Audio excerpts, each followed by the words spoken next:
Au moment où je suis entrée en classe, j'ai vu Emily fouiller dans mon sac à dos en tenant mon journal intime. Oh que non! Je me suis précipitée et je lui ai arraché des mains. Emily, mais qu'est-ce que tu fais? Je voulais mieux te comprendre. Quoi? En fouillant dans mon journal intime? Oh, tu veux rire en ce moment? Je voulais juste savoir si tu me cachais quelque chose. Eh bien, pour ton info, je ne te cache rien, bon sang. Je n'ai même pas pris la peine de la regarder et je suis partie en trombe. Mon cœur battait à tout rompre. Je croyais que j'allais m'évanouir. Salut, je m'appelle Sophia et j'ai 17 ans. As-tu déjà caché un gros secret à ta meilleure amie? Eh bien, c'est exactement ce que je faisais. Et pas n'importe quel secret. Il est énorme. Même Emily, ma meilleure amie, n'est au courant de mon secret. Appuie sur le bouton j'aime et abonne-toi à mon journal animé pour que je te raconte tout. J'ai grandi dans une famille où mon père était docteur et ma mère enseignante.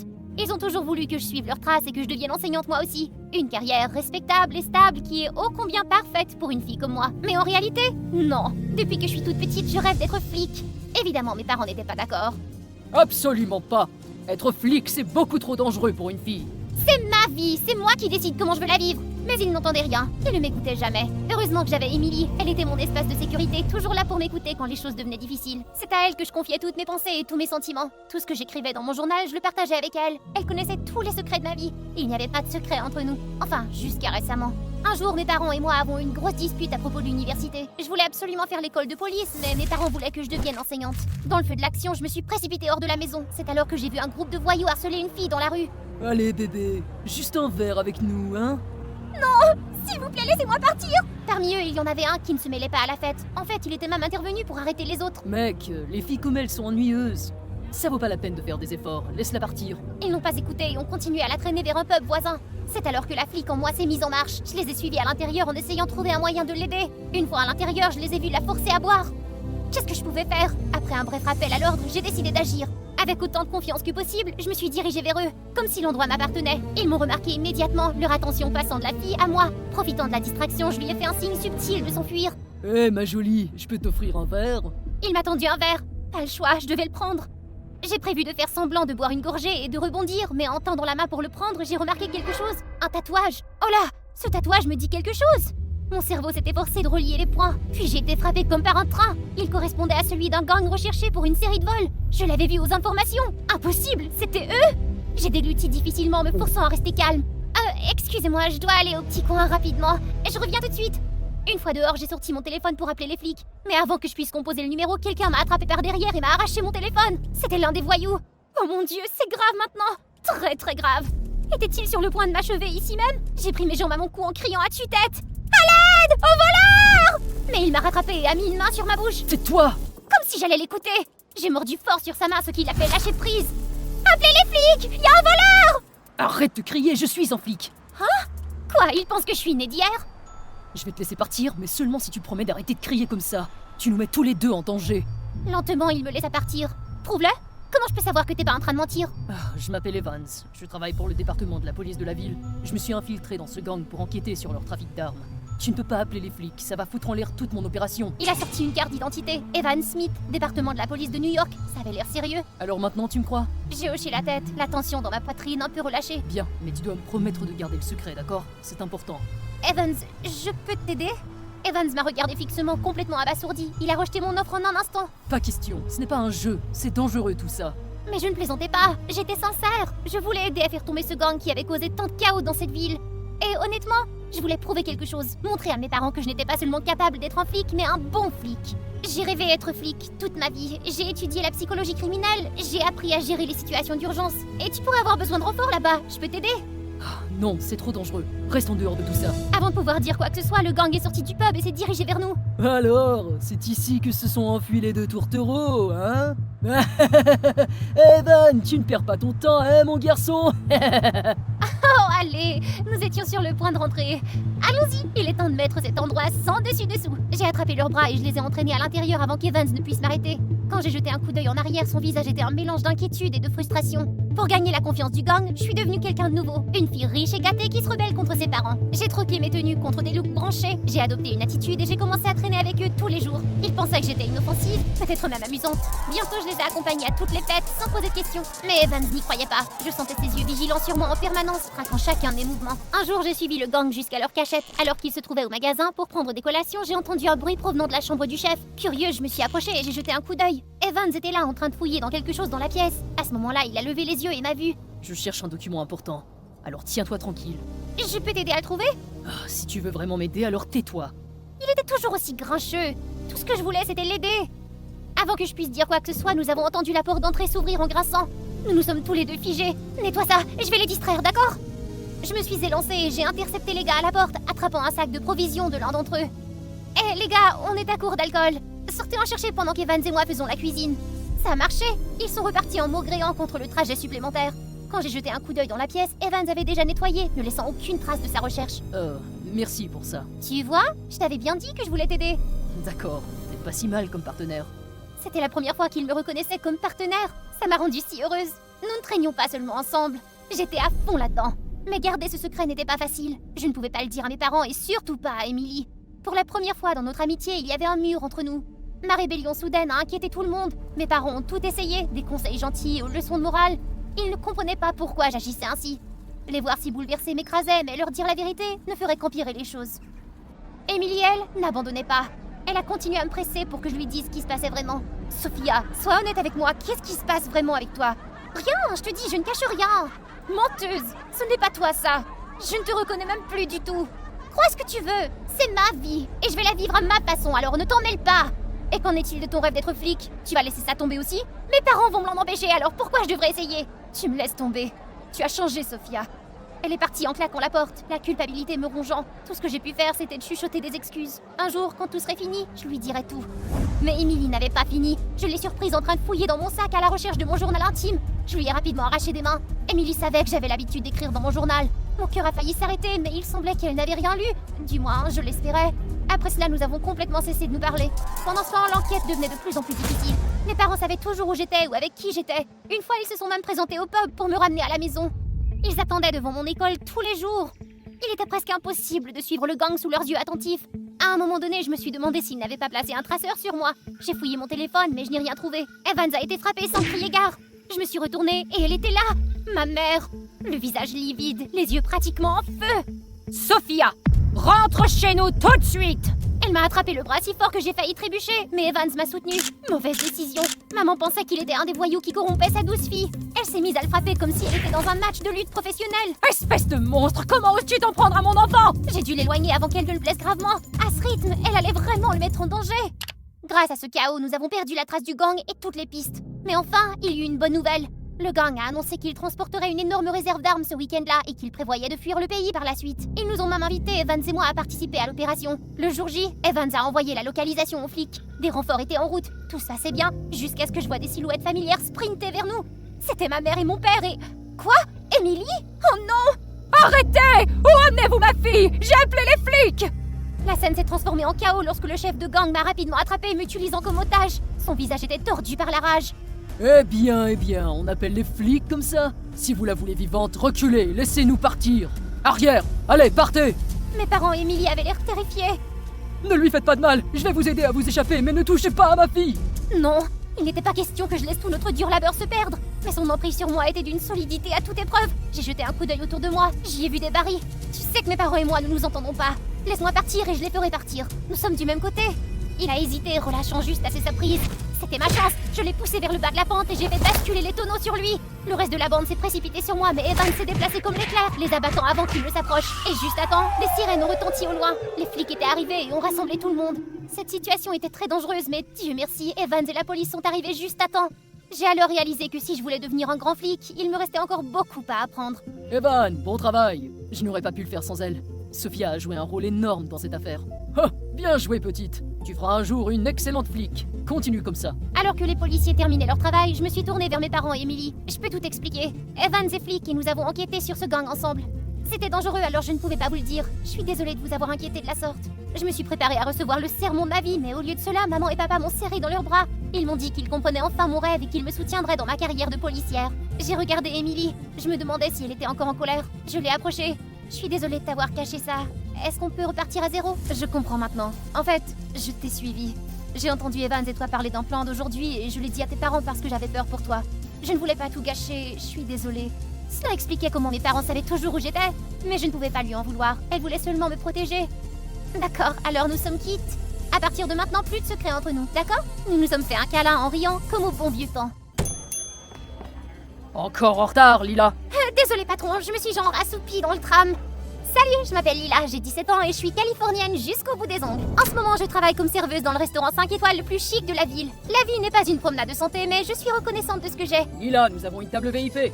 Allez, allez. Entre la famille Hamilton, des habitués du restaurant. Ils sont méga riches et connus pour leur folle collection de Tesla. Mais honnêtement, celui qui attire mon attention, c'est leur fils de 5 ans, Dalton. Mignon ce gamin. Oui, mais il est né avec une malformation cardiaque. La vie nous joue de vilains tours, parfois. Dalton est gentil et c'est le plus adorable des petits gars.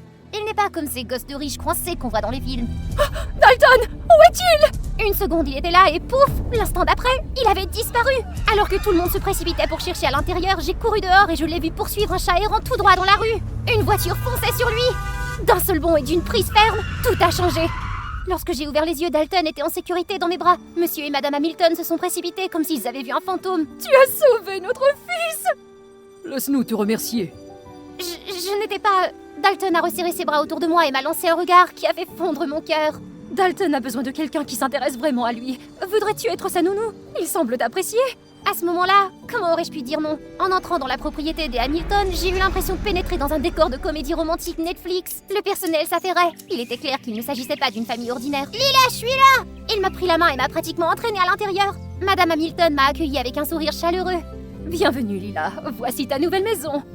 Merci, madame. Allez, viens! J'ai tellement de choses à te montrer! Dalton m'a fait visiter les salles de bal, les bibliothèques privées et même une piscine intérieure. Ma chambre avait l'air de sortir d'une vidéo de visite de maison d'influenceurs. Elle était bien mieux que mon minuscule appartement délabré et juste à côté de celle de Dalton. Tout le monde n'a pas l'occasion de voir ma chambre, tu sais. Oh, quel honneur, votre Altesse! La chambre de Dalton était confortable avec de grandes fenêtres donnant sur le jardin. Les murs étaient couverts de photos de famille prises lors de voyages. Une photo a attiré mon attention, un très beau garçon qui se tenait à côté de Dalton. C'est Dean, mon frère. Avant de pouvoir dire quoi que ce soit, une voix tranchante a traversé l'air comme un couteau. Alors, t'as besoin d'une nounou maintenant? Lila m'a sauvé la vie. Dean était encore plus tranchant en personne, mais l'ambiance chaleureuse et familiale? Non, il n'était pas inclus là-dedans. Quel est ton point de vue? Excusez-moi? Tu as sauvé la vie de mon frère par hasard et tu trouves un emploi ici comme une coïncidence? Ça fait un peu étrange. J'ai accepté ce travail parce que je tiens à Dalton, c'est tout. Nous nous sommes regardés dans les yeux, la tension forte. Il n'était pas question que je le laisse piétiner ma fierté. Nous verrons bien. Avec un haussement des épaules, il est parti, froid et hautain. Contrairement à son petit frère, Dean était froid et très arrogant. Dans les films, les gens qui se détestent au début ne tombent pas souvent amoureux l'un de l'autre. Arrête, petit. Ce soir-là, je suis allée à la cuisine chercher un encas pour Dalton, mais je me suis retrouvée dans le garage. Pour la première fois, j'ai vu de près leur légendaire collection de Tesla. On est perdu. J'ai presque sursauté. Un type aux cheveux noirs en désordre, au sourire espiègle et avec un chiffon taché de graisse à la main, sorti de sous la voiture. Oui, je cherchais la cuisine, en fait.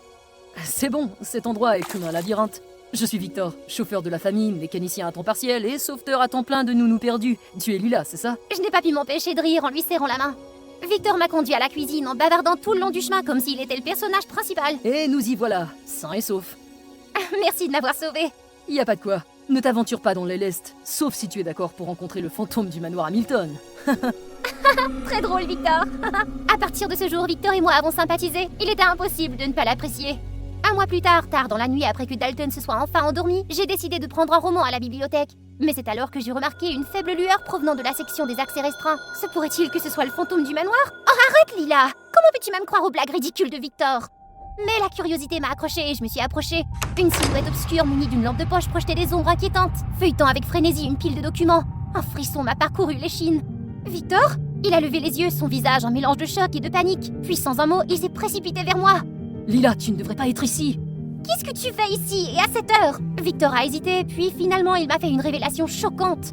Je ne suis pas simplement un chauffeur, je suis un flic sous couverture. J'enquête les Hamilton depuis quelques mois. Quoi? Mais pourquoi? Chut! Ils sont liés au projet secret de Tesla. Quelque chose qui pourrait avoir des conséquences catastrophiques s'ils tombaient entre de mauvaises mains. Je rassemble des preuves pour les démasquer bientôt. J'arrive pas à y croire, ils sont si gentils avec moi. Et à propos de Dalton, Les riches cachent souvent leur vrai visage derrière la gentillesse. J'ai besoin de ton aide. Te rangeras-tu du côté de la justice? Ma tête a tourné à cause de cette nouvelle. Tu es proche de la famille. Tu peux accéder à des endroits où je ne peux pas aller. S'il cachait quelque chose de si sinistre, il était ma responsabilité de découvrir la vérité. D'accord, je vais t'aider. Merci. Mais qu'en est-il de Dalton? Si les choses tournent mal, tu le mettras en sécurité? Oui, je promets. Ce garçon est innocent. Victor m'a serré la main et pendant un instant, j'ai ressenti un élan de détermination comme je n'en avais jamais connu auparavant. Je faisais partie de quelque chose d'énorme, le projet secret de Tesla. Mais de quoi s'agissait-il exactement? Je n'avais jamais été surnoise, mais là je me retrouvais en territoire interdit. Victor et moi avions étudié le plan et nous avions convenu que le bureau de Monsieur Hamilton était le point zéro de leur secret. Un après-midi, alors que je passais devant la porte légèrement entrouverte du bureau, la curiosité l'a emporté sur la prudence. J'ai jeté un coup d'œil à l'intérieur, il était là, un énorme classeur. La pièce était vide, mes mains ont tremblé lorsque j'ai attrapé la poignée de la porte. Qu'est-ce que tu fais ici? Dean avait le don de se montrer comme une ombre. Son regard perçant donnait l'impression de pouvoir lire chacune de mes pensées. Je me suis perdue. Tu travailles ici depuis des semaines. Tu sais que cette partie de la maison est interdite. Non, je l'ignorais, j'étais tellement occupée à m'occuper de Dalton. Eh bien, maintenant tu le sais. Ne t'approche pas de cette pièce. Je me suis précipitée, mais son regard froid s'est planté dans mon dos comme un avertissement. Et ne crois pas que je n'ai pas remarqué tes errances nocturnes. Tiens-toi à ton travail. Où étais-tu passée? Je te cherchais. L'interruption de Dalton a évité une confrontation gênante. Mais la position protectrice de Dean à l'égard du bureau n'a fait qu'alimenter mes soupçons. Qu'est-ce qu'il gardait si férocement? La filature constante de Dean m'a donné l'impression d'être assigné à résidence. Il apparaissait de nulle part, se demandant toujours où j'allais. S'il essayait de me rendre la vie difficile, j'étais heureuse de lui rendre l'appareil. J'ai demandé à Dalton de m'aider à poser des pièges. Nous avons éparpillé des pièces de Lego, puis nous avons crié pour attirer son attention. En quelques secondes, Dean est entré en trombe avant de trébucher et d'atterrir sur le dos. Ses gémissements étaient comme de la musique. Oh non, est-ce que ça va, Dean? Souris pour la caméra. Dalton a pris une photo de son frère agacé et nous en avons ri le reste de la journée. Notre prochaine farce consiste à échanger le jus de pastèque bien aimé de Dean contre du jus de tomate. Sa réaction était épique. Notre chef-d'œuvre cependant s'est produit pendant la douche de Dean. Dalton s'est glissé à l'intérieur et a volé tous ses vêtements. Nous nous sommes cachés dans le coin comptant les secondes avant que l'eau ne s'arrête. Mais au lieu de pousser un cri furieux, Dean est sorti calmement enveloppé d'une simple serviette, ses abdominaux bien en évidence. Tu te crois drôle? Peut-être un peu. Donne-les-moi. Avant que je puisse le faire, il m'a arraché les vêtements et j'ai trébuché, atterrissant la tête la première dans sa poitrine. Wow, vous vous serrez dans les bras! Mignon! Dalton s'est enfui en criant joyeusement dans le couloir. Mon visage brûlait alors que je restais figée, mortifiée. Dean n'a pas dit un mot. Il s'est contenté de se retourner et de s'éloigner, son propre malaise à peine caché. Plus tard, j'ai décidé de m'excuser pour nos farces enfantines. Mais avant que je ne puisse le faire, j'ai vu Dean marcher d'un bon pas dans le couloir, se dirigeant directement vers le bureau de Monsieur Hamilton. La conception est presque terminée. L'énergie infinie pourrait tout changer. Mon cœur battit la chamade. L'énergie infinie? Est-ce qu'ils essayaient de révolutionner le monde? Si elle tombe entre de mauvaises mains... Avant de pouvoir entendre la suite, Victor m'a entraîné à l'écart. T'essaies de te faire prendre? Je les ai entendus parler de quelque chose qui s'appelle l'énergie infinie. J'ai creusé un peu plus ces temps-ci. Ils prévoient d'utiliser cette technologie pour contrôler l'économie mondiale. L'énergie infinie semble être un rêve, mais entre de mauvaises mains, c'est une arme. Si je te transmets les plans, la police les protégera, pas vrai? Absolument. Mais s'ils nous soupçonnent, nous sommes tous les deux en danger. Promets-moi de ne pas agir tant que nous n'aurons pas trouvé la prochaine étape. Je n'ai pas eu d'autre choix que d'acquiescer. La famille Hamilton a annoncé qu'elle se rendait sur son île privée pour des vacances. Et Dalton les accompagnerait, bien évidemment. Je ne savais pas que tu pouvais conduire un bateau. Oh, il y a quelques trucs que tu ne sais pas sur moi. Nous avons ri pendant tout le voyage. Monsieur et Madame Hamilton se sont allongés sur le pont, profitant de la vie paisible, tandis que Dean, Dalton, Victor et moi avons installé notre campement. Dalton a chassé les mouettes, son rire résonnant comme une musique contre les vagues qui s'écrasaient. Dean a monté la tente, Victor a fait le feu et j'ai préparé la nourriture. Pendant que je préparais des brochettes de légumes et de viande, je gardais un œil sur Dalton. Il collectait des coquillages et essayait d'attraper les petits crabes qui se cachaient dans le sable. En levant les yeux du feu, j'ai aperçu Dean agenouillé dans le sable en train de jouer avec Dalton. Pour la première fois, j'ai vu son côté plus doux. Il se souciait vraiment de son petit frère, et tout ce qu'il faisait semblait être pour sa famille. Victor a remarqué mon regard qui s'attardait et s'est approché, plus fort que d'habitude. Te détendre un peu ne veut pas dire que tu peux baisser ta garde, Lila. La tension dans sa voix était indéniable. Était-il jaloux? Habituellement enjoué et gentil, il était maintenant visiblement contrarié parce que je regardais Dean. Sans un mot de plus, Victor est parti brusquement, me laissant avec les brochettes qui grésillaient encore sur le feu. J'aimerais pouvoir oublier les mensonges, les secrets et le danger et profiter de ce moment. Après le dîner, la plage devint silencieuse, le seul bruit étant le doux rythme des vagues. Dalton s'était endormi après une journée pleine de rires et de courses. J'ai observé son petit visage, le cœur serré, sachant à quel point sa santé était fragile. En sortant de la tente, j'ai vu Dean assis près du feu, regardant l'océan d'un noir d'encre. Après avoir hésité, j'ai décidé de m'approcher et je me suis assise à côté de lui. Merci de prendre si bien soin de lui. Dalton est tout pour moi. J'ai hoché la tête, ne sachant pas trop quoi répondre. À ma naissance, les médecins pensaient que j'avais un problème cardiaque. Mais je suis sortie de l'hôpital en parfaite santé. Un miracle, pas vrai? Puis Dalton est né et j'ai eu l'impression qu'il avait pris sur lui toute la souffrance qui aurait dû être la mienne. Mais ce n'est pas ta faute, Dean. Je sais, mais je veux seulement le protéger. Et hey, je suis désolée d'avoir douté de toi quand tu es arrivé. Il t'aime vraiment. Et tu l'aimes aussi, ça se voit. Pas vrai? Oh oui. J'ai jeté un coup d'œil à Dean, dont le visage brillait dans la lumière du feu. Peut-être que je m'étais trompée sur les Hamilton. Mais les avertissements de Victor résonnaient dans mon esprit, m'empêchant de faire entièrement confiance à ce que je voyais. En retournant vers les tentes, un chien errant se dirigeait vers le camping en aboyant sauvagement. Dalton! Dean s'était lancé vers la tente et a trouvé Dalton les yeux écarquillés peur. Le garçon s'agrippait à sa poitrine, ses petites mains tremblaient tandis que sa respiration devenait superficielle. Mon cœur s'est effondré. Qu'est-ce qui se passe? C'est son cœur! Il faut l'emmener à l'hôpital, tout de suite! Le bateau retourna à toute vitesse sur la terre ferme, fendant les vagues aussi vite qu'il le pouvait. Madame Hamilton sanglotait tandis que Dean tenait fermement la main de son frère. Respire, mon pote. Je suis là. Je suis restée figée, impuissante, alors que le petit garçon que j'aimais tant luttait pour sa vie. Et notre soirée paisible s'était maintenant transformée en un cauchemar. Les lumières froides du couloir de l'hôpital éblouissent les murs stériles. La petite carcasse de Dalton gisait sans vie sur un brancard, tandis que l'équipe médicale l'emmenait précipitamment. Les portes ont claqué, nous laissant figés dans la peur. Victor est arrivé le dernier, talonné par monsieur et madame Hamilton, qui avaient l'air pâles. Le temps a semblé s'éterniser, alors que nous étions assis en silence, priant pour un miracle. Puis les portes se sont ouvertes et un médecin en est sorti. Nous nous sommes tous levés d'un bond, inquiets. Le garçon est stable maintenant. Nous l'emmenons en salle de réveil. Le soulagement m'a envahi comme un raz-de-marée. Avant même que je puisse expirer, Dean m'a serré dans ses bras. Notre Dalton va bien. Ses bras se sont resserrés autour de moi. Je pouvais sentir le tremblement de ses épaules, l'émotion brute dans les battements de son cœur. Par-dessus son épaule, j'ai aperçu Victor, rigide, la mâchoire serrée et les yeux rétrécis. Puis il s'est retourné et s'est éloigné.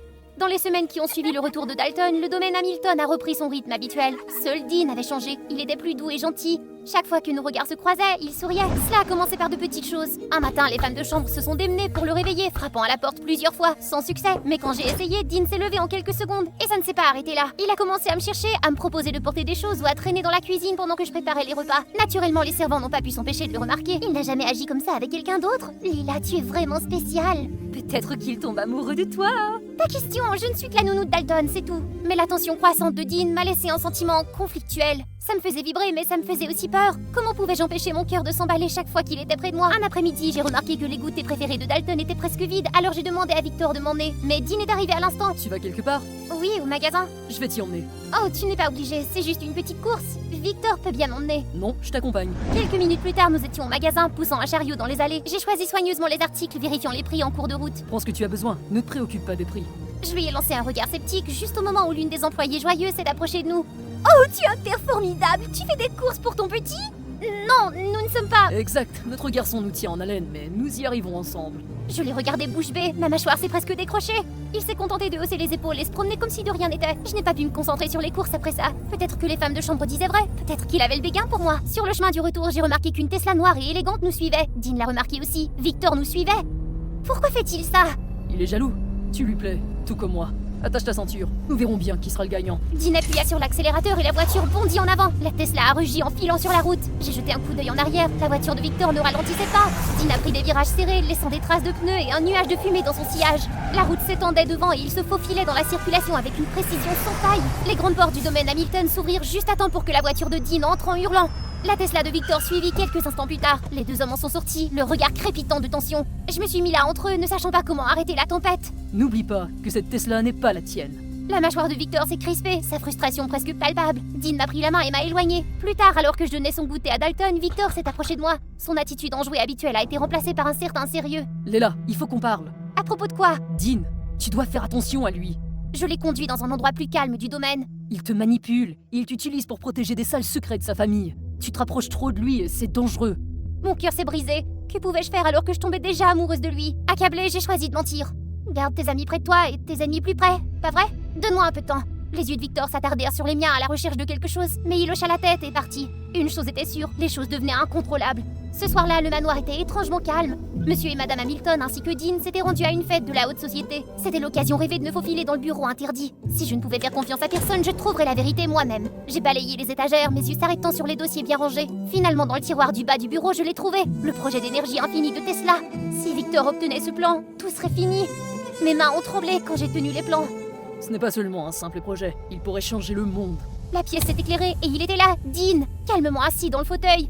Depuis combien de temps était-il ici? J'attendais avec impatience que tu tombes dans le piège.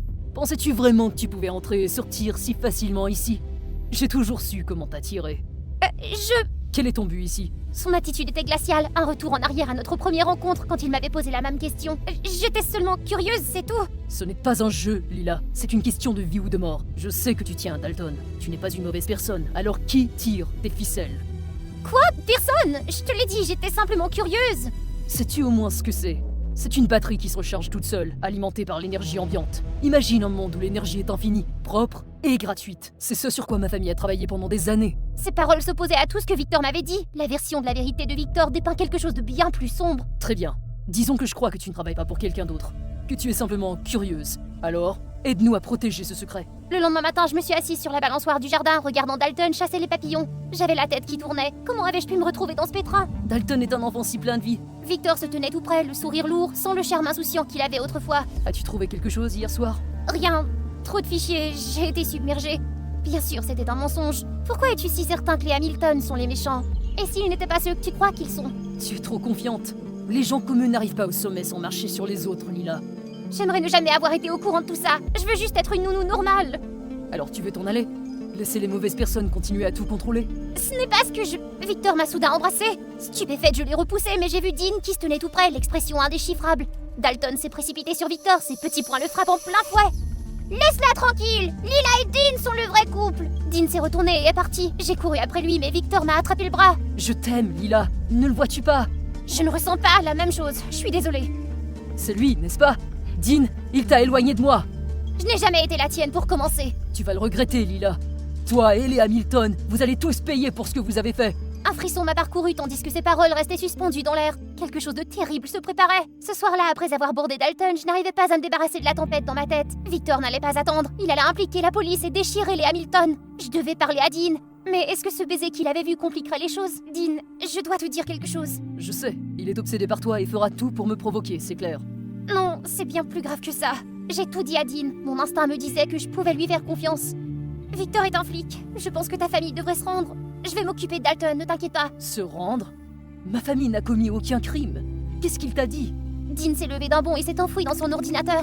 Quelques heures plus tard, il a déterré le vrai dossier de Victor. Il était un agent fédéral, mais quand il a vu l'argent en jeu, il a démissionné. Depuis lors, il essaie de voler le projet Tesla pour le vendre à un tiers.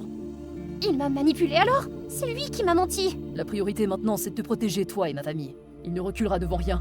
Paniquée, je me suis précipitée dans la chambre de Dalton. Je ne pouvais pas le laisser seul, pas maintenant. Mais il était trop tard. Dalton! Dean m'a rattrapée avant que je ne m'effondre. Je n'étais pas là quand il avait le plus besoin de moi. À ce moment-là, le téléphone de Dean a sonné. C'était Victor. Où est-il? Détends-toi, grand frère. Dalton adore la plage, alors je l'ai emmené faire un petit tour, c'est tout. Mais tu sais, l'océan est vaste. Bonne chance pour le retrouver. Qu'est-ce que tu veux? Le secret de Tesla, bien sûr. Remets-moi les dessins et les documents, et le garçon repartira indemne. Tu as ma parole. Les jointures de Dean sont devenues blanches et il a frappé la porte d'un coup de poing, laissant une bosse. Sous sa rage, je pouvais voir la peur dans ses yeux. D'accord, garde Dalton en sécurité. Victor s'est arrangé pour que l'échange ait lieu sur la plage où nous avions campé il n'y a pas longtemps. Il a insisté pour que je fasse l'échange. Laisse-le partir, Victor! Tu as les dossiers ici! Pas si vite. Nous devons encore négocier. J'ai jeté un coup d'œil à Dean, dont le froncement de sourcils s'accentuait. Tu te souviens quand tu as dit que tu aurais aimé ne jamais faire partie de ce bordel? Voici ta chance. Prenons l'argent, laissons tout derrière nous. Avec ce que nous gagnerons, nous serons inarrêtables, des milliardaires. Lila, tu dois venir avec moi. D'accord, je vais aller avec toi. Mais laisse partir Dalton. En un éclair, Dalton a mordu la main de Victor et s'est élancé vers moi. Lila! J'ai jeté les dossiers à Dean et j'ai pris Dalton dans mes bras. Pourquoi Victor est-il si furieux? Il n'est plus drôle du tout. C'est bon, Dalton. Tout va bien maintenant. Victor rentra en fureur, réalisant que son plan s'était effondré. Saisissant un bâton de bois sur la plage, il s'était lancé vers nous. Instinctivement, je me suis retournée et j'ai protégé Dalton avec mon corps. Mais avant que le bâton de bois ne puisse atterrir, Dean s'est jeté devant nous, encaissant le coup. Cours, cours! Les deux hommes sont entrés en collision, s'écrasant sur le sable dans une lutte chaotique. Victor s'est déplacé comme une bête sauvage, plaquant rapidement Dean au sol, à califourchon. Tu penses que tu peux m'arrêter? Tu es comme ton père. Tu te mets toujours en travers de mon chemin. La peur m'a saisie et je savais que je devais agir. Mes mains tremblaient tandis que je me dirigeais vers le bâton de bois que Victor avait laissé tomber. Avec toute ma force, j'ai balancé le bâton contre son dos. Victor a poussé un grognement, mais il n'est pas tombé. Il s'est tourné vers moi, les yeux enflammés de rage. Tu as choisi le mauvais côté. Dean a saisi une poignée de sable et l'a lancée au visage de Victor. Alors que Victor recula, Dean le repoussa et reprit le dessus. Ensemble, nous avons réussi à attacher Victor à un arbre sur la plage. Ses gémissements de frustration emplissant l'air. Ah, j'aurais dû détruire le bateau ce jour-là, et vous n'auriez pas pu emmener Dalton à l'hôpital. Le chien errant, c'était toi aussi. Faut voir tous si heureux. Ça m'a rendu malade. Dean l'a fait taire d'un coup de poing, l'assommant d'un coup. Alors c'est fini? Oui, mais... Son regard se dirigea vers la plage où les documents Tesla avaient été dispersés par le vent, les pages s'envolant vers la mer. Le secret de Tesla avait disparu. À jamais. De retour au domaine, monsieur et madame Hamilton éclatèrent en sanglots de soulagement. Dean leur a dit que les documents avaient disparu, mais ils s'en moquaient. Leur famille était en sécurité et c'est tout ce qui comptait. Dean s'est retourné vers moi et a sorti de sa poche une petite boîte en velours. Tu as traversé tellement de choses avec ma famille. Tu as protégé Dalton et tu m'as soutenu moi. Lila, veux-tu m'épouser? Dis oui, Lila, dis oui! Les larmes me montaient aux yeux tandis que tout le monde autour de nous retenait son souffle. Même les servantes me regardaient avec envie. Oui, oui, je vais bien t'épouser! Des applaudissements ont retenti dans tout le domaine et Dalton a jeté ses bras autour de moi en criant de joie. Dean a glissé la bague à mon doigt avant de me serrer chaleureusement dans ses bras. Le mariage au domaine Hamilton était simple mais élégant. Ma robe étincelait dans la lumière du soleil alors que je me tenais devant l'hôtel, pensant au voyage qui m'avait emmené jusqu'ici. D'une serveuse portant le poids des secrets de Tesla à une personne se tenant aux côtés de l'une des familles les plus riches du monde, cela semblait irréel. Dean et moi nous sommes tenus face à face, le bonheur rayonnant de tous alors qu'il se penchait vers moi pour m'embrasser. Mademoiselle, nous sommes au dernier arrêt. Je me suis réveillée en sursaut, réalisant que j'étais la seule dans le tramway. J'avais rêvé. Je me suis précipitée vers le restaurant où je travaillais, passant à peine la porte. Mon patron m'a regardée, pas impressionné. Lila, tu es encore en retard. Désolé patron, j'ai complètement roupillé dans le tram. Oh, au fait, la famille Hamilton sera bientôt là pour le déjeuner aujourd'hui. Assure-toi d'être prête. Mon cœur a sauté un battement. La famille Hamilton? Je m'élançais dans une ruelle sombre, le cœur battant la chamade alors que les méchants me poursuivaient. Comme un ninja, j'ai attrapé des sacs poubelles et les ai envoyés voler dans leur direction. Mais juste au moment où je pensais avoir une chance, bam, un cul-de-sac. La partie est terminée, sale gosse. Allez, rends-toi. Aucune chance. Regarde et apprends. J'ai sorti mon arme secrète, un pistolet à eau. Ne ris pas, c'est réglo. D'un saut épique, j'ai donné un coup de pied au chef en plein visage. Je me suis lancée dans les airs et j'ai aspergé son équipe comme si c'était la saison du parc aquatique. Mon atterrissage était totalement digne d'un super-héros. Puis, splash! Un seau d'eau glacée m'a frappé comme une tonne de briques. Tu te lèves pour aller à l'école ou quoi? Je me suis réveillée en sursaut pour me retrouver étalée sur mon lit. Maman se tenait là, un seau à la main, me lançant son regard signature. Ne m'embête pas. Oh, sainte licorne ronflante, ce n'était qu'un rêve. Dieu merci. Oh, bon matin tout le monde, je suis Stormy. J'ai 16 ans et pas de cap, je suis accro aux trucs de détective. Tu connais Sherlock Holmes? J'ai passé toute la nuit à jouer au jeu et je les ai tous écrasés. Trop bien, pas vrai? Stormy, le petit déjeuner est servi. J'arrive! Je me suis assise au moment où les dernières nouvelles sont apparues à l'écran. Le célèbre gang des Corbeaux a encore frappé, réalisant une série de vols audacieux et laissant de nombreuses victimes blessées. Les autorités ont lancé une chasse à l'homme à l'échelle nationale, mais pour l'instant, aucune piste. Voici le chef de la police pour en savoir plus. Oh mon Dieu, papa passait à la télé! Nous travaillons jour et nuit pour assembler des preuves. Notre priorité absolue est d'identifier le chef du gang. La rumeur dit que c'est un mauvais garçon aux cheveux longs avec une ambiance robuste et sexy, du genre à spammer, n'est-ce pas? Pour l'instant, l'endroit où il se trouve est un mystère. Nous n'avons confirmé aucun détail sur le sexe ou l'apparence du suspect en question. La foule à l'extérieur a éclaté comme si c'était le vendredi noir. Ça fait un mois en entier. Combien de temps allons-nous devoir vivre comme ça? Est-ce que vous faites au moins votre travail? Ou vous grignotez des beignets toute la journée? Bon sang de bonsoir ces gens. Voyons comment ils géreraient le fait de travailler sans arrêt pendant un mois, de fonctionner sans dormir et sauter des repas. Oh, ton père a la vie dure. Maintenant, allez, cours à l'école. Je suis sortie de la maison, mais ayant fait quelques pas, une foule est sortie de nulle part, me poussant vers le poste de police en bas de la rue. L'endroit était bondé de manifestants qui criaient comme si c'était la fin du monde. Tassé comme un sandwich, j'ai réussi à me frayer un chemin à l'intérieur. Papa était là courant comme un poulet sans tête, aboyant des ordres et jonglant avec un million de tâches. Pauvre type, j'aurais aimé pouvoir l'aider. Puis je l'ai vu, un de ses dossiers était tombé du bureau. Curieux, je l'ai ramassé. Il s'agissait du gang des Corbeaux. En parcourant le dossier, un détail m'a sauté aux yeux. Leur chef avait une cicatrice en forme de X. Ouh, du piquant. Stormy, qu'est-ce que tu fais ici? Va à l'école. Papa, laisse-moi t'aider. Avec mes compétences de niveau Sherlock Holmes, je peux tout à fait attraper ce type. Je t'en prie, papa. Si tu veux réellement aider, arrête de te mettre en travers du chemin. Aïe, d'accord, papa. Mais attends un peu, je trouverai cet escroc avant toi. Une cicatrice en forme de X, une cicatrice en forme de X. Où est-ce que je l'avais vue? Tout à coup... Un cri résonna dans la rue. Une femme était tombée juste devant les voitures qui roulaient à toute allure. Canalisant le super-héros qui sommeille en moi, je me suis élancée et je l'ai poussé. Oh mon Dieu! Tu vas bien? Ta main, est-ce que tu es blessée? Mais qu'est-ce que je vois? C'est une cicatrice et c'est un X. Oh, elle a retiré sa main avant que je puisse dire quoi que ce soit et une foule s'est rassemblée autour d'elle pour l'examiner. En un clin d'œil, la femme avait disparu. Bon sang, ma première piste et j'ai tout gâché. Je n'arrêtais pas de penser à cette femme sur le chemin de l'école. Elle devait être la chef du gang des Corbeaux. C'est alors que l'annonce a été faite. Nouvelle professeure principale, Mademoiselle Reyna. La porte s'est ouverte et une femme entra avec un énorme chapeau couvrant la moitié de son visage. Se pourrait-il qu'elle ne se montre pas parce qu'elle cache un sombre secret? Mademoiselle, on peut voir votre visage? Oh, désolée. Oh, c'était elle, la femme avec la cicatrice. Je l'ai pointée du doigt directement. Criminel! La classe m'a dévisagée comme s'il m'avait poussé une deuxième tête. Peu importe, j'ai attrapé sa main et j'ai tiré sur sa manche. Mais pas de cicatrice. Oh, comment une cicatrice peut-elle disparaître comme ça? C'était une ablation laser ou un déguisement? Cette femme n'était pas normale. Je devais garder un œil sur elle. À partir de ce jour, je suis passée en mode détective. Que ce soit en classe, au déjeuner ou sur le chemin du retour, je la surveillais tout le temps. Puis le lendemain, quelque chose de fou s'est produit. Un camarade de classe a glissé dans les escaliers et est tombé. Mademoiselle Rena est arrivée comme un éclair, l'attrapant à plein vol comme un véritable super-héros. Je te jure, ses biceps ont failli passer à travers ses manches. Et ça, je devais le documenter. Une autre fois, j'ai aperçu Mademoiselle Rena dans une salle de boxe. Et sacré biceps, ses bras étaient ornés de tatouages qui criaient « Ne m'embêtez pas ». Le genre de tatouage que tu vois et dont tu te dis immédiatement « C'est quelqu'un qui a des histoires, ça ». Dès qu'elle est montée sur le ring, son adversaire n'avait aucune chance. Je l'ai même vu acculer un mec dans une ruelle sombre. Ça ressemblait à une guerre territoire classique pour moi. Un seul regard et le pauvre type lui a remis son portefeuille, ses clés de voiture et, attends un peu, son chat.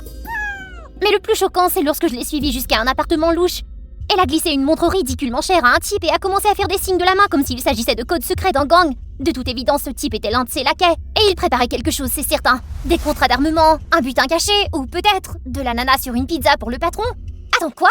Au moment où je me penchais pour en savoir plus, un chariot de nettoyage a surgi nulle part et m'a fait tomber comme une quille de bowling directement sur le laquais. Je me suis relevée mais elle n'était plus là.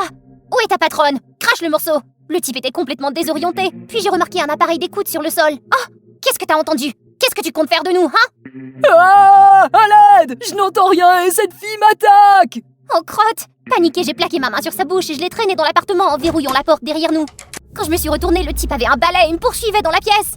Attends, stop, je suis désolée! Je ne savais pas que tu avais des problèmes d'audition. Voici ton machin. Il s'est calmé un peu. Il s'avère qu'il s'appelait Nico et, rebondissement, il était le petit ami de Madame Rena. Et qui es-tu exactement? Et qu'est-ce que tu fais ici? Réfléchissant rapidement, je me suis empressée de dire que je répétais pour une pièce de théâtre de l'école et que Madame Rena était ma coach de théâtre. Nico a souri. Elle aimait beaucoup jouer la comédie apparemment, mais a dû se contenter d'enseigner parce que sa carrière n'a pas décollé. Elle a décroché un emploi récemment. Ah oui? Lequel? Elle dit que c'était exclusif. Très discret, tu sais. Mais je suis inquiet.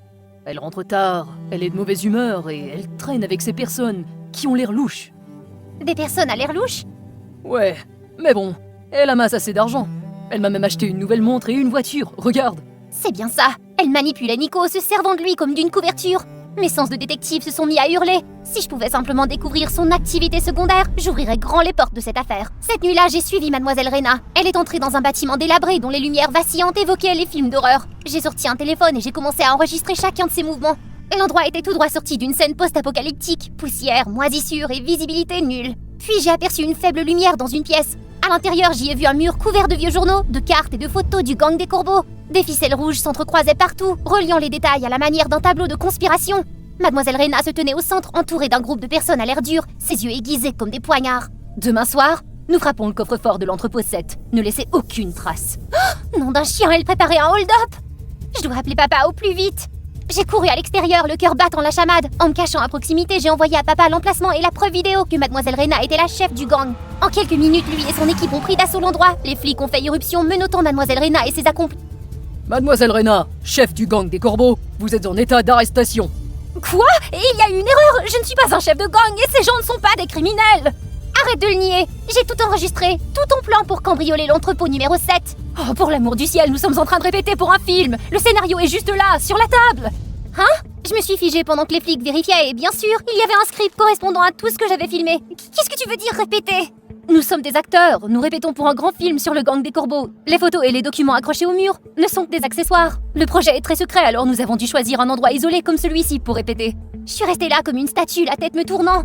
Attends, alors, tout ça c'était de la comédie? Même sa cicatrice en forme de X n'était qu'un accessoire? Pas étonnant qu'elle ait disparu. Génial, tout simplement génial. Les policiers les ont laissés partir. Papa, lui, m'a attaqué comme un ouragan, me privant de sortie pendant un mois entier. Mais ce n'était même pas le pire. La nouvelle du fiasco s'est répandue plus vite qu'une traînée de poudre. Toute la ville s'est moquée de papa, l'accusant d'avoir bâclé l'affaire et d'avoir humilié les forces de police. Le coup de grâce, il a été licencié. Oh non, non, non, non, non! Qu'est-ce que j'avais fait? Papa est rentré à la maison avec un visage qui pouvait couler un navire. J'ai couru vers lui, jetant mes bras autour de ses épaules, pleurant à chaudes larmes. Papa, je suis désolée! Tout est de ma faute! J'ai tout gâché parce que je ne pouvais pas m'empêcher d'être curieuse et imprudente! Stormy, tu sais, parfois l'enthousiasme sans réflexion fait plus de mal que l'indifférence. Et je pense que tu as un problème plus important à régler. Il s'est emparé de la télécommande et a allumé la télévision. Mon estomac s'est effondré. Un bulletin d'infos a révélé que Mademoiselle Rena avait été condamnée à une amende pour avoir divulgué les détails sur son film. Et qu'elle devait une amende d'une somme d'1 million $. J'ai sombré sur le sol, le poids de la culpabilité m'écrasant. Si tu veux réellement arranger les choses, commence par réfléchir avant d'agir. Ces paroles m'ont frappé comme une gifle de réveil. Cette fois-ci, je ne ferai pas n'importe quoi. Je commencerai par l'étape la plus simple, présenter mes excuses à Mademoiselle Rena. J'ai dépensé jusqu'au dernier centime de mes économies pour acheter un petit bouquet et lui écrire une lettre d'excuse. Avec papa, nous sommes allés à son appartement. Les nerfs me rongeaient alors que je frappais à la porte. Personne n'a répondu. Je me suis tournée vers papa alors que l'anxiété faisait son apparition. Et si elle refusait de me voir ou si quelque chose n'allait pas? Soudain, le bruit de meubles qui s'écrasaient a résonné à l'intérieur. Je me suis tournée vers papa dont l'expression s'était aiguisée en mode alerte. Il m'a fait un signe, puis sans hésiter, nous avons franchi la porte. À l'intérieur, mon cœur s'est presque arrêté.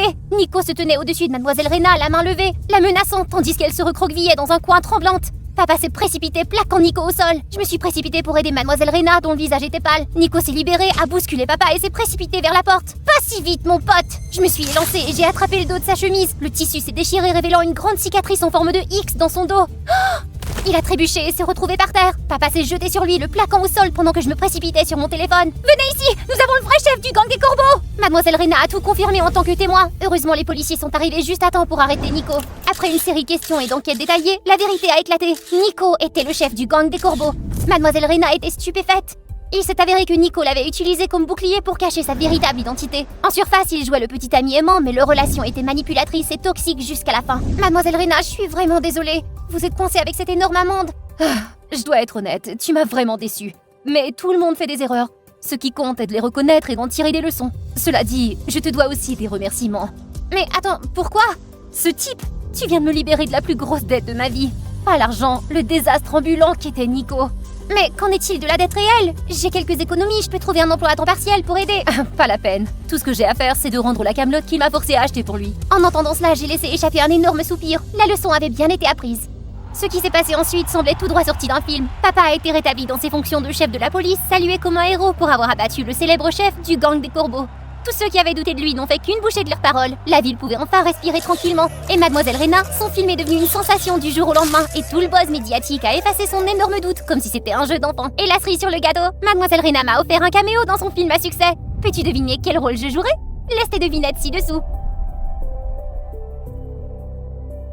Freya, c'est l'heure de te réveiller. Oh, c'est quoi ce bruit? Dès que j'ai ouvert les yeux, j'ai vu le visage d'une étrangère à quelques centimètres du mien. Bon matin, Freya. Qui es-tu? Je suis ta mère, Freya. Une inconnue s'était introduite dans ma chambre et me demandait de l'appeler maman. Qu'est-ce qui se passe? Salut, je m'appelle Freya, j'ai 16 ans. Avant de nous plonger dans cette histoire de montagne russe, n'oublie pas d'aimer et de t'abonner à mon journal animé. Mon père est un génie de la technologie, célèbre pour avoir créé des robots intelligents et tout ce qui est cool. Mais soyons réalistes, ces robots lui ont volé tout son temps. Ce type vit pratiquement dans son labo et je suis presque sûre qu'il passe plus de temps avec ses machines qu'avec moi. Quant à ma mère, tout ce que je sais d'elle, ce sont les histoires pas terribles que mon père m'a racontées. Une femme qui nous a abandonnés, papa et moi. L'attention des parents? Ouais, c'est quelque chose que j'ai toujours voulu discrètement mais que je n'ai jamais eu. Et puis sans crier gare, je me réveille avec cette femme dans ma chambre qui prétend être ma mère. J'étais secouée, puis carrément terrifiée. Sors d'ici! Papa! Aide-moi! Qu'est-ce qui se passe, Freya? Cette dame vient de faire irruption ici et dit qu'elle est ma mère! Oh! Du calme, Freya. Je voulais que ce soit une surprise. Je te présente Robot Anna, ma dernière création. Je l'ai conçue pour toi. Pour moi? Oui, Anna est programmée pour être la mère parfaite. Elle connaît toutes tes choses préférées et te comprend mieux que quiconque. Honnêtement, elle est 1 million de fois meilleure que ta mère biologique. Maintenant, vous devriez passer un peu de temps ensemble, j'ai du travail à faire. Avant d'avoir pu comprendre ce qui se passait, papa était parti, me laissant seule avec cette maman robot. Qu'est-ce que j'étais censée faire? Lui demander de jouer à un jeu de cartes? Bon, commençons par le commencement. Il faut que je me rafraîchisse. En sortant de la salle de bain, j'ai failli sursauter. Anna se tenait juste devant moi, un ensemble de vêtements dans les mains. J'ai préparé tes vêtements pour toi, Freya. Merci.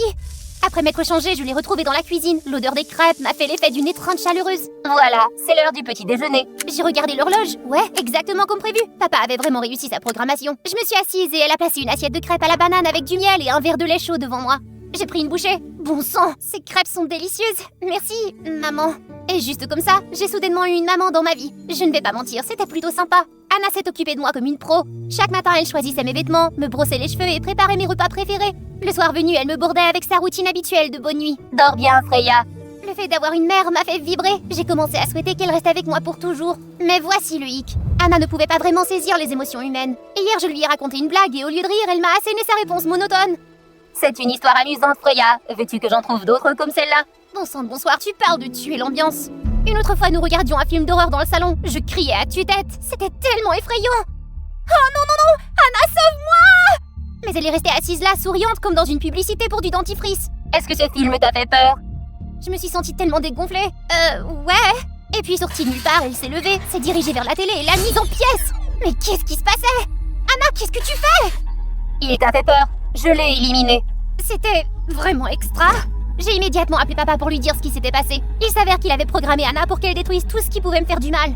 Papa, je comprends que tu essaies de me protéger, mais la réaction d'Anna était tout simplement terrifiante. D'accord, je vais modifier ses paramètres. Mais ne t'inquiète pas, Anna ne te fera jamais de mal à toi. De toute façon, je dois y aller. À plus tard. Et juste comme ça, il a raccroché. Je me suis effondrée sur mon lit, dépitée. C'est alors qu'Anna est entrée avec un verre de lait. C'est l'heure de ton lait, Freya. À la fin de la journée, Anna était toujours la seule à veiller sur moi dans cette maison. Le lendemain matin à l'école, je fouillais dans mon sac pour trouver mon livre de maths quand une lettre que j'avais rangée à l'intérieur est tombée accidentellement. Alors que je me précipitais pour la ramasser, la main de quelqu'un m'a devancée. Ah, Miley. Qu'est-ce que c'est que ça? Pour Joe? Rends-moi ça, c'est à moi.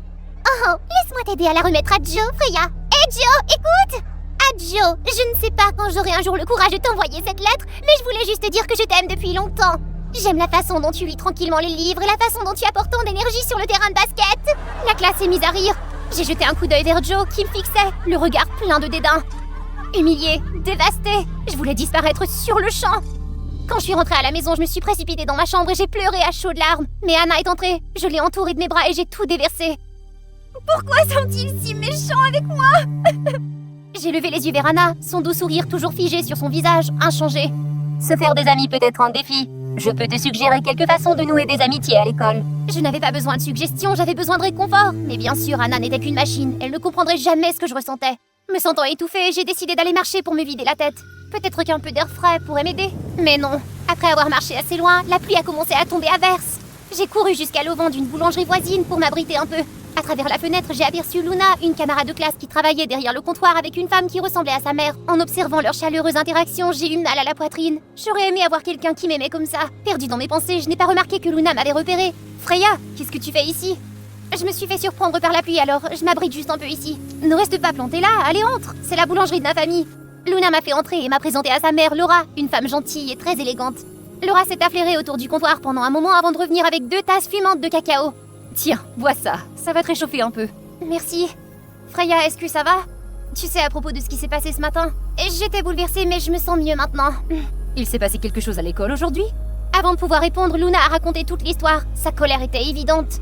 Les gens comme ça ne valent pas la peine que tu t'y attardes, Freya. Regarde les choses sous cet angle. N'est-ce pas une bénédiction déguisée? Tu as réalisé que Joe ne valait pas tes sentiments. Consacre tout ton temps aux choses et aux personnes qui comptent vraiment pour toi. C'est vrai. Nous avons bavardé pendant un moment et la pluie s'est finalement arrêtée. Il se faisait tard, alors Laura m'a proposé de me raccompagner chez moi. Dans la voiture, nous avons parlé de beaucoup de choses. Nous venions tout juste de nous rencontrer, mais nous sommes devenus proches si rapidement. Ce sentiment, Anna ne pourrait jamais me l'offrir. Nous étions tellement absorbés par notre conversation que je n'ai même pas remarqué que la voiture s'était arrêtée. Un soupçon de tristesse m'a envahi alors que j'ai réalisé que je devais dire au revoir à Madame Laura. Pourquoi ne viens-tu pas à la boulangerie demain après l'école? Je préparais un gâteau au fromage pour toi. J'en serais ravie. Bonne soirée. Mon père est sorti de la maison, sa voix était aiguisée par l'inquiétude. Freya, pourquoi tu rentres si tard? Il s'est arrêté au milieu de sa phrase. Ses yeux se sont écarquillés lorsqu'il a croisé le regard de Laura. Son expression était stupéfaite. Papa, Laura, est-ce que vous vous connaissez?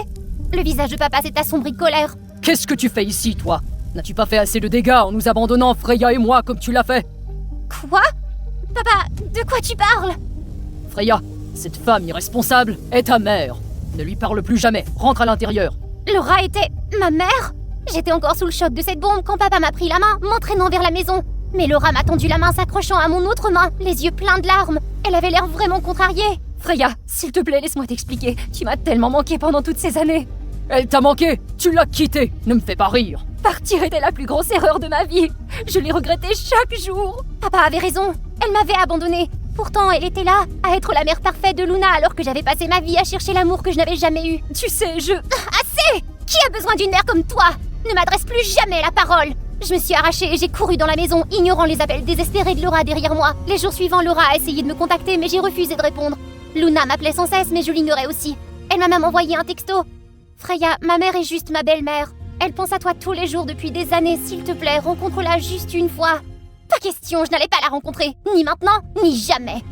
Un jour, Laura s'est présentée chez moi, bien décidée à me parler. Au début, j'ai voulu l'ignorer, mais une idée malicieuse a germé dans mon esprit. J'allais lui montrer que j'avais déjà une meilleure mère. Une mère parfaite. Sans hésiter, j'ai appelé Anna pour qu'elle ouvre la porte. Dès qu'elle m'a vue, Laura s'est précipitée. Oh ma chère Freya, tu es enfin prête à me voir? S'il te plaît, écoute-moi. Si tu as quelque chose à dire, fais-le vite. J'ai des projets avec ma mère. Mère? C'est exact, ma mère. Juste attends, Anna est entrée avec une tasse de lait chaud. C'est l'heure de ton lait, Freya. Merci maman, t'es la meilleure. J'ai pris une gorgée mais je l'ai immédiatement recraché. Aïe, c'est bien trop chaud, j'ai besoin d'eau froide. Anna et Laura m'ont tendu un verre d'eau en même temps. Sans hésiter, j'ai pris celui d'Anna. Je l'ai bu et j'ai jeté un coup d'œil à Laura du coin de l'œil. Son visage s'était décomposé et honnêtement, je m'en suis sentie assez fière. Maman Anna, viens t'asseoir ici avec moi. Elle s'est assise à côté de moi et je l'ai entourée affectueusement de mes bras. Tu vois ça? Je suis parfaitement à l'aise avec ma mère Anna. Elle est meilleure que tu ne le seras jamais. Il ne s'est pas passé un jour ces dernières années où tu ne m'as pas manqué, chérie. Arrête! Ne fais pas comme si tu tenais tant à moi. Quand j'ai eu besoin de toi, où étais-tu, hein? En train d'être la mère parfaite de Luna. La douleur et le ressentiment que j'avais refoulés sont sortis. Les larmes coulaient sur mon visage de façon incontrôlable. Va-t'en! Je vais plus jamais te revoir! Oh, s'il te plaît, Freya, laisse-moi t'expliquer. J'ai retiré mon bras de son emprise, mais dans ma précipitation, j'ai trébuché et je suis tombée à la renverse. Laura a voulu m'aider, mais Anna lui a barré la route. Tu as blessé Freya. Les souvenirs du jour où Anna a cassé la télévision me sont revenus à l'esprit. Elle était sur le point d'attaquer Laura. Anna, arrête! J'ai dit arrête! Laura, sors d'ici, vite! Cours! Anna a balancé son bras vers Laura, mais Laura a réussi à l'esquiver de justesse. Elle m'a attrapé la main essayant de m'éloigner, mais Anna s'est rapidement interposée. Au moment où Anna allait lancer une nouvelle attaque, Laura a attrapé son bras et s'est tournée vers moi. Freya, cours! Tout de suite! Laura n'était pas aussi forte qu'Anna. Je voyais bien qu'elle était en danger. À ce moment-là, mon père a franchi la porte. Je me suis sentie soulagée, enfin! Papa, aide-nous! Qu'est-ce qui se passe ici? Papa s'est précipité et a appuyé sur l'interrupteur d'Anna. Elle s'est instantanément figée. Tout était enfin immobile. Laura m'a immédiatement serrée dans ses bras. Oh Freya, est-ce que tu vas bien? Je ne pouvais même pas parler. Je me suis simplement accrochée à elle et j'ai pleuré. Les choses auraient pu très mal tourner si papa n'était pas arrivé juste à temps. Mes parents se sont assis ensemble et pour la première fois, ils ont discuté. Tous les malentendus du passé ont été mis à nu. Il y a des années, maman était partie parce qu'elle ne supportait plus l'obsession de mon père pour son travail. Mais lorsqu'elle a regretté sa décision et a essayé de revenir, elle a découvert que nous avions déménagé et elle a perdu tout contact avec nous. Et papa avait été tellement blessé qu'elle nous ait quittés. Il a créé Anna pour combler le vide, espérant me donner la mère parfaite que je n'avais jamais eue. Je suis tellement désolée. J'aurais dû réfléchir plus longuement à l'époque. Non, c'est de ma faute. Si j'avais été plus attentif à toi, tu n'aurais pas ressenti le besoin de partir. Freya, je suis désolé aussi. Je réalise maintenant qu'aucune machine ne pourrait jamais remplacer un vrai parent. Honnêtement, je suis reconnaissante à Anna. Je chérirai toujours les souvenirs que j'ai eus avec elle, mais je préférais vous avoir tous les deux ici avec moi. Je te promets, Freya, que je ne te quitterai plus jamais, chérie. Laura, à partir de maintenant, soyons partenaires, de bons amis, et occupons-nous de notre fille ensemble.